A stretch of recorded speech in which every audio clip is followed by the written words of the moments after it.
Cool. Hi, Dave. Hi, Greg. Shh. I'm just. Shh. Shh. Yeah. See what we're doing there. I can't do sign language. I can't do sign language. I'm going to enunciate. Yes, you must enunciate. So I suppose let's maybe explain why our quality has just changed significantly. Yeah. Okay. Cool. Yes. So I'm at Parswood Entertainment Centre, Didsbury, having just been to Cineworld to see A Quiet Place Part 2 with our mates Wardy and Josh, our drummer. Yes. And who I mentioned earlier on. Yeah, yes. Yes. And you went to cinema earlier on today to see Part 2 on my own. On your own. No, right. Firstly, I'm just gonna vent about a few bits, right? Because I've had a pretty crap cinema experience just now. Okay. I'll tell you why. Right, queued up at the concession stand. Right, first of all, you know when you're behind people, you're getting frustrated because it's quite apparent that people behind the till haven't got a clue what they're doing. Right. And let's just give it context. I should be feeling generous because, like, you know, they're struggling. They're a struggling cinema, obviously. Struggling change, should I say. Yeah. But the staff clearly had not been trained. They didn't know what they're doing. I'm waiting behind people. I'm jumping between queues because in front of me, so someone got given us the Pepsi. I ordered a Sprite. Oh, right. Okay, let's go and see that. Finally got to the front. Have some nachos, please. Yeah, get some nachos. Oh, we've only got cheese. Okay, well, I won't have some nachos. I'll have a large hot dog, please. Okay, get a large hot dog. And I'll have a beer, please. Oh, I'll have to wait to what screen are you in, what you're seeing, because there's something I might need to check. Some screens can't have beer in. So I'm seeing a Quiet Place too, mate. I think we'll be all right. It's like a kids' school. All right, okay. I just need to go and find someone to find out about. We've not got any plastics. Anyway, eventually I ended up saying, to cut long story short, mate, I'll have a soft drink. I need to get into my film. Yeah. Are you sure? Well, yeah, because you're clearly not going to give me a beer right now, are you? Anyway, get a soft drink again. Get my hot dog. Can I have some ketchup? We've only got mustard. Are you kidding me? What's going on? Anyway, do you find this at your cinema as well? What that stuff was annoying me. The house lights were on throughout the whole film. Like only a bit, but like the spotlights. Yeah. They're on through the whole bloody film. That's weird. No, see, I went with the best company you could possibly want. Just me on my own. Oh yeah, fair enough. No, I mean my company was absolutely fine, and I've just had a couple of beers. I've had a lovely Nando's, and I'm very happy. Right, excellent. Straight up. First of all, summary: Quiet Place 2. Did you enjoy yourself? Yes. Yes, so did I. Good. I thought it was very thoroughly enjoyable. Yeah, right, nice one. No, not to say I haven't got some stuff to say about it. I've got a couple of things to say about it. Firstly, I really, really did enjoy myself. I thought it was really nicely done. I liked how the sort of prologue, if you like, was a prequel, which obviously made it so that John Krasinski could be in it. Because, spoiler alert, he dies in the first film. Greg, call him Jim. Jim Halpert. Okay, so it's nice being able to see him. I hadn't realised, and I don't think it's probably because it's so long since I've seen any trailers for this, because we've been waiting for this film for about 18 months now. I'd forgotten completely that Cillian Murphy was in it. Yeah. So I saw him in the sort of prologue. Yeah. So you see him in the prologue. It's dead nice, and it's a nice sort of setup of sort of let's call it apocalypse. Time. And then you get the titles, and it goes back to sort of present day, as it were. So back to sort of returning to the time frame of following on from the first film. And you've got the daughter. I'm sorry, I don't know any names because apart from Lee and because everyone's whispering all the time. Yeah, the daughter's called Tegan, played by Millicent Simmons. Yeah. Yeah. Now she's ace, and Regan. I think it's Regan. Sorry, not Tegan. Okay. Regan. Okay. Yeah. Well, I really like the best thing I think about the series so far is her character arc. Yeah. In the first film, she feels very responsible for the death of her youngest brother, and it's all about sort of the way she comes to terms with that. And basically, essentially in this film, she starts to step up towards the end of the last film, but she really steps up in this film. Yeah. Becomes the sort of hero. Okay. What I wasn't unsure about, I love Cillian Murphy and his performance, but I mean, and I know it was sort of deliberately supposed to be uncanny in terms of like he was supposed to, like, but I think it was too uncanny in the way he looked like Lee, Yeah. with his cap and his beard and everything Yeah. like that. And I felt that quite sort of jarring. I was like, okay, we get the whole thing about the children saying and the daughter saying you will never be like him, sort of thing. Yeah. But it was almost, for me, it was too uncanny. And there's a bit like later on in sort of present day, he sees a scarf over his face and his and something over his head, and you can only see his eyes. Quite funny.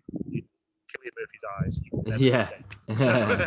So, absolutely, that gorgeous glass blue eyes. But yeah, no, but at the same time, I sort of liked his character. What he did actually, I kept thinking about The Walking Dead, and it's because The Walking Dead did this thing through the series where it went through this arc of the enemy stopped being the walkers, the enemy started being the other humans. Yeah, and it did. I mean, I really liked when it went towards that bit without revealing too much. And almost in a way, I mean, I know it's only a 90-something minute film. It could have made a lot more of that bit, because I like the idea that humans turn and become the villains. Really. I do question, and it's kind of the same with The Walking Dead. It's only been a year and a half. Do you think people would turn kind of crazy that quickly? Yeah, like those, exactly. Did you see those like the garbage people in The Walking Dead? Do you remember that? Yeah, and it's like, really? You even stopped using English? Like, I'm not too convinced that would happen so quickly. But yeah, I know what you mean. But I tell you, like, okay, summarize. Get me back in that cinema with that sort of that experience of the jump scares and the sound and everything to go with it. What an experience! And I love being there. I thought it was a really well put together film. I loved the sound design. I loved the way it was shot. I loved the little callbacks. So in the prologue, you see you're going through the shop and you see a certain thing that is very significant to the first film. I love. There's a little, let's say, a signal. That's spoken about, and that kind of comes back really nicely later on in the film. I should have expected it to end where it ended, because it kind of ended in a similar way in the first film. But I didn't expect it. I was like, oh right, okay, that's it. And okay, tell me this, Dave. Is there going to be a third film, do you think?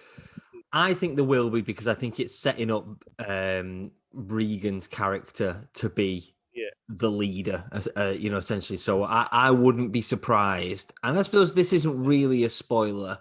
I wouldn't be surprised if in a third one, we lose another significant member of the family, and then she must, completely step up, I suppose.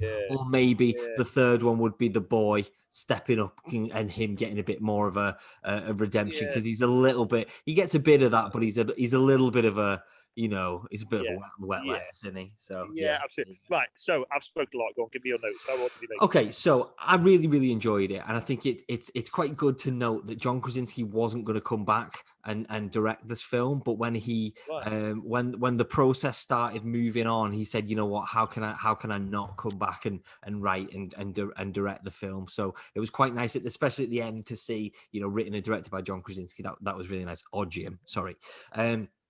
All those lovely things that you said, it's so much fun, and it's definitely a lovely experience. For me, not quite as smart or as charming as the first film, but it still definitely packs a punch in it, and it had me like 100% invested in these characters. However, I quite like in the first one how self-contained it is. Do you know what I mean? They're in their own little bubble, aren't they? And obviously, it's that sequel. It's what they do in sequels. Obviously, the world has got to expand and it's got to open up. Otherwise, it's just the same thing. But, I think it maybe not opened up too much, but I thought it was kind of missing that charm of the first one. But it's not the end of the world.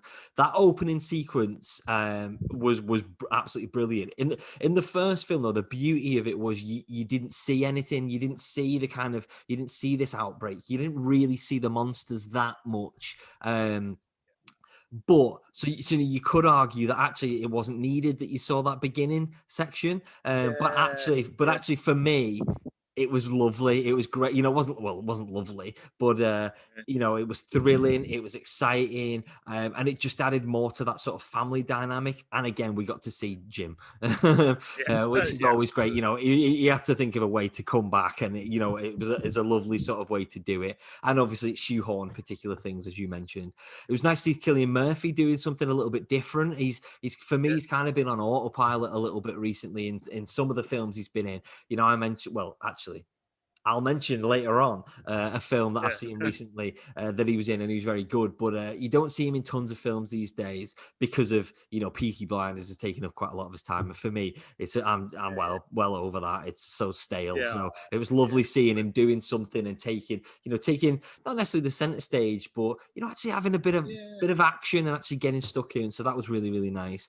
Again, a lot of these callbacks, as you say, I definitely saw that signal, as we sort of say, I was like, in my head, I was like, okay, that's coming back later on. Okay, I get it. Did you notice the kind of baseball callback though? Again, without giving too much away. The call.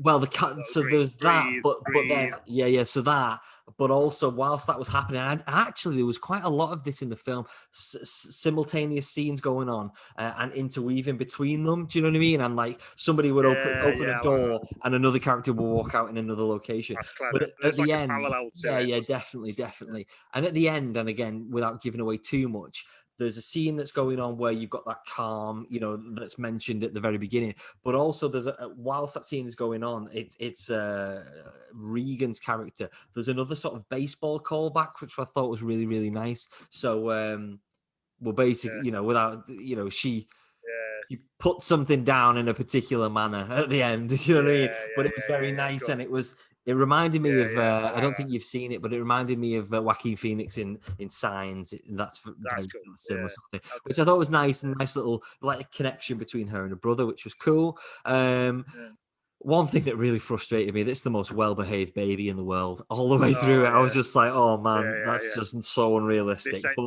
realistic, but whatever. And then my main criticism, and this I suppose this is probably because we've been overexposed to it now and we've seen the monsters and things like that. I wasn't scared. I didn't find it scary at all. There were some jumps. There were a few jumps. Oh, sorry, there we go. Yeah, there were a few jumps. When she's in the train, there's something there, and you're like, in the toilet, in the train, I was like, okay, I'm waiting for something now. But unfortunately, the first film was genuinely scary, and it made me jump out my skin. And I actually don't think I jumped once. Unfortunately, that's a little bit sad, but it was very, very entertaining. Very, very entertaining. Yeah. And the most convenient tidal drift in the world ever. Did you notice that on the? I don't know what you mean. The boat. Oh, of course. Oh, yeah. I didn't really get that because at first when I saw that, I thought something else. Anyway. I know what you mean. I know what you were probably thinking, but I was like, oh, that's very, very convenient. But there you go. So ultimately, good fun. Not particularly scary, but it was lovely being back with the family and getting to see these characters again. And I reckon, realistically, they're probably going to do a third one. So I'll take a third one. Third one. Definitely. Well, the fact it's part 2, I think they'll probably do a part 3. There we go. So, Greg, would you say this film is 28 Days Later because of Cillian Murphy, or Roller Gator? And let me just give you a little synopsis of Roller Gator. Are you ready for this, Greg? Really quickly. Yeah. A teenage girl tries to help a small, purple, jive-talking alligator escape the clutches of a greedy carnival owner, as well as an assortment of characters he can be reunited with his owner. There you go. A jive-talking purple alligator. So 28 Days Later or Roller Gator? I'm so tempted to say that, but no, I will say 28 Days Later, please. Me too, definitely. Where can we see this film, Greg? It's available in cinemas right now. Well, from today, really, because it's available now. Cinemas. Yes. Okay, now it's lovely to see you. Yes, I need to go because I'm being pestered to go and get in the car. Right, cheers. Love you. Lovely to see you. Bye. Love you. Bye. Love you. Bye.